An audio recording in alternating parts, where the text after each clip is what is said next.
इसलिए मंचासीन समस्त सम्मानित श्रेष्ठ जनों का और आप सभी भीम प्रेमियों का मैं हृदय की गहराइयों से हार्दिक स्वागत व अभिनंदन करता हूं और सभी को एक साथ जय भीम। जय भीम। मित्रों, बिल्कुल आज मैं यह अलग अलग से सबको संबोधन करने के बजाय मैं इस टॉपिक पर आना ज्यादा सही समझता हूं। यह टॉपिक बहुत ही सही है और हमें लगता है कि आज के समसामयिक परिप्रेक्ष्य में इसका अर्थ बिल्कुल स्पष्ट है।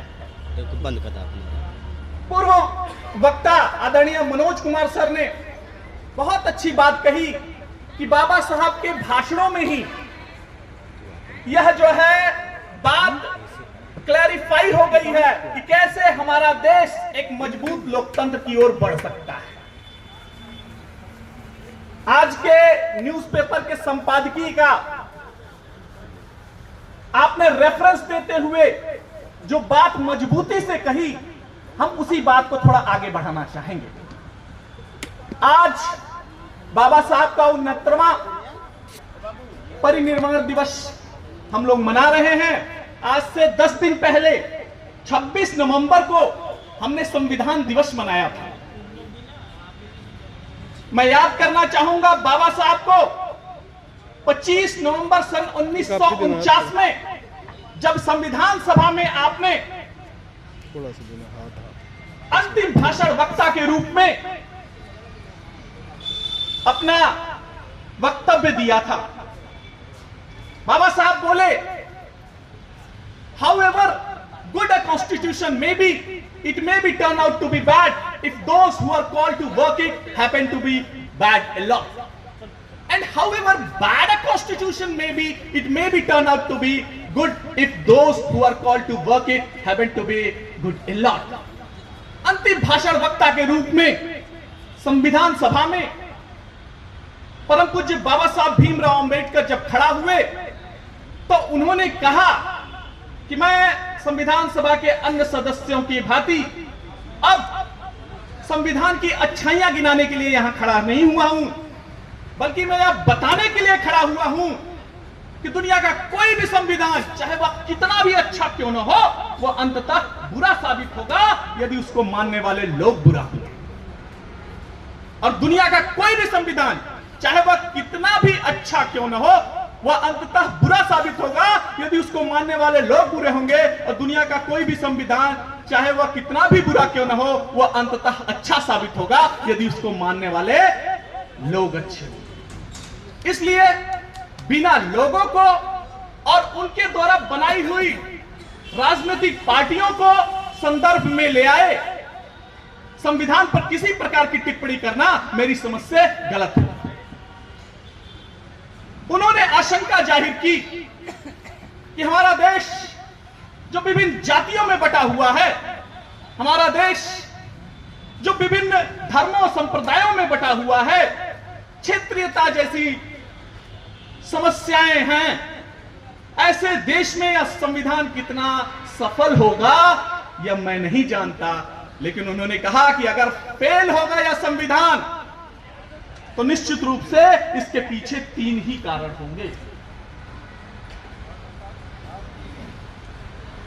उन्होंने कहा, on January 26 India would be a democratic country in the sense that from that day India would have a government of the people, by the people and for the people.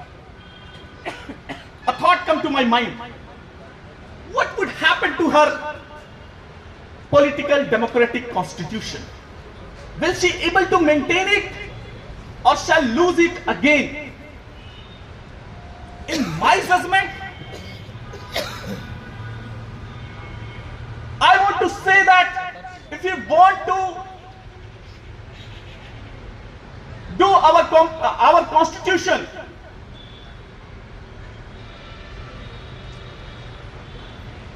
we must have to follow only the constitutional rules to achieve our social and economic perspectives, objectives.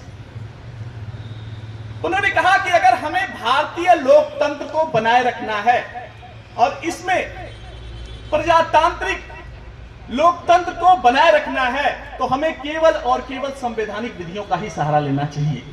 हमें अपने सामाजिक उद्देश्यों की प्राप्ति के लिए, हमें अपने आर्थिक उद्देश्यों की प्राप्ति के लिए केवल और केवल संवैधानिक विधियों का ही सहारा लेना चाहिए। It means to say that we must abandon the all kinds of revolutions. It means to say that we must abandon the method of civil disobedience, Satyagraha, non-cooperation movement। उन्होंने कहा कि हमारी मजबूरियां थी, अंग्रेजों की सत्ता में हम रह रहे थे, कोई पर्याप्त जो है नियम कानून नहीं बना था, और जो कुछ बना भी था तो वह अंग्रेजों की सत्ता की ओर बायस्ड कानून था। तब हमने सत्याग्रह का सहारा लिया, हमने सविनय अवज्ञा आंदोलन चलाया, हमने सत्याग्रह का सहारा लिया। लेकिन जब हमारे पास संवैधानिक विधियां हैं तो हमें तत्काल प्रभाव से इन सभी असंवैधानिक विधियों को छोड़ देना चाहिए।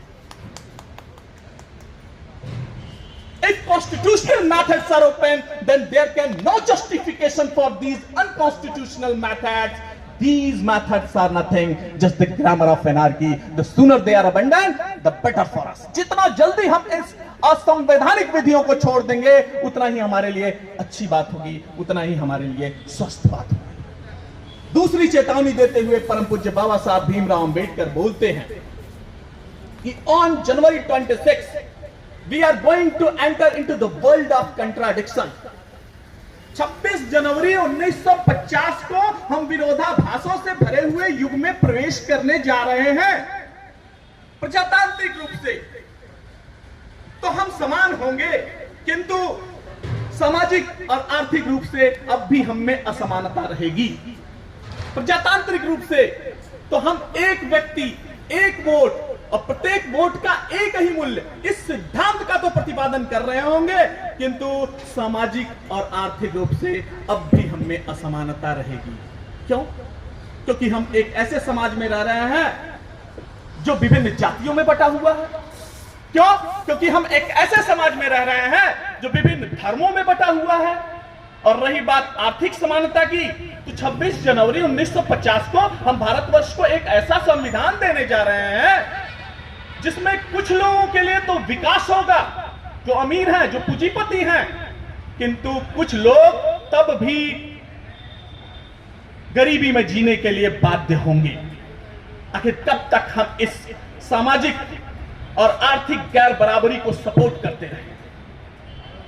उन्होंने कहा कि मुझे तो डर है कि क्या इतिहास अपने आप को फिर से दोहराएगा, और मेरी यह चिंता इस तर्क के साथ, इस तथ्य के साथ और भी गहरी हो जाती है जब मैं सोचता हूं कि देश की आजादी के बाद तमाम तरह के लोग भी होंगे, तमाम तरह की राजनीतिक पार्टियां भी होंगी,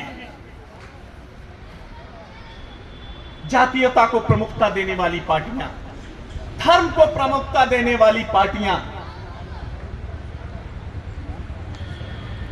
और ये राजनीतिक पार्टियां अपने देश से कितना प्यार करेंगी मैं नहीं जानता, लेकिन इतना तो तय है कि अगर कोई भविष्य में ऐसी राजनीतिक पार्टी आई जो अपने इन छोटे विचारों को देश से ऊपर रखेगी तो भारत का पतन होने में कोई देर नहीं लगेगी।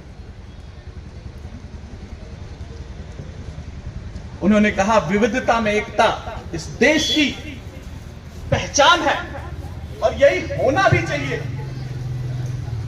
और मैंने इस संविधान को बनाने में अपनी आत्मा निचोड़ के डाल दी है और यह कोशिश किया है कि इतने राज्य जो अलग अलग किस्म के हैं, जिनके अलग अलग पहनावे हैं, अलग अलग बोलियां हैं, अलग अलग धर्मों को मानने वाले लोग हैं, अलग अलग जातियों को मानने वाले लोग हैं, एक देश में यह लोग जो है स्थापित हो सके। आज आप देख सकते हैं हमारे जितने भी पड़ोसी देश हैं सब में जो है लोकतंत्र लगभग समाप्त है। तीसरी और अंतिम चेतावनी देते हुए परम पूज्य बाबा साहब भीमराव अंबेडकर बोलते हैं, हमें जॉन स्टुअर्ट मिल को नहीं भूलना चाहिए, जिन्होंने दुनिया में उन सभी लोगों को वह सलाह दी है जिन्हें लोकतंत्र में और लोकतंत्र को बनाए रखने में दिलचस्पी है। अर्थात हमें किसी भी कीमत पर अपनी स्वतंत्रता को किसी महापुरुष के चरणों में गिरवी नहीं रख देना है, या उस पर विश्वास करके हमें उसे इतनी शक्तियां नहीं दे देनी है कि वह सत्ता की समस्त संस्थाओं को ही समाप्त करने में लग जाए। उन्होंने कहा कि हो सकता है भक्ति मुक्ति का मार्ग हो सकता है, सो कॉल्ड डिवोशन मुक्ति का मार्ग हो सकता है, लेकिन राजनीति में भक्ति, नायक पूजा, हीरो वर्शिप पतन और अंततः तानाशाही का सीधा रास्ता होगा। आज हमारे लोकतंत्र को बचाने की जरूरत आन पड़ी है। अरुण भाई ने बहुत अच्छा बात कहा कि परिस्थितियां इतनी विपरीत हैं कि हम लोग कैसे विचारें। तो हमें लगता है बाबा साहब के भाषणों को ही, उनकी किताबों को ही पढ़ेंगे तो उसी में जो है निहितार्थ छिपा हुआ है, उसी में ही वह दीपक है, वह प्रकाश है जो हमें जो है एक अच्छा मार्ग प्रशस्त करेगा। और इस जो हमारे कह सकते हैं बहुजनों के लिए काला खंड चल रहा है, आपातकाल चल रहा है, इससे उबरने का हमारे लिए जो है एक अवसर वहीं से मिलेगा। हमें जो है बाबा साहब को सुनना चाहिए, पढ़ना चाहिए, और जितना पढ़ेंगे, जितना सुनेंगे, हमें लगता है बाबा साहब को हम उतनी ही बढ़िया से श्रद्धांजलि दे पाएंगे। धन्यवाद।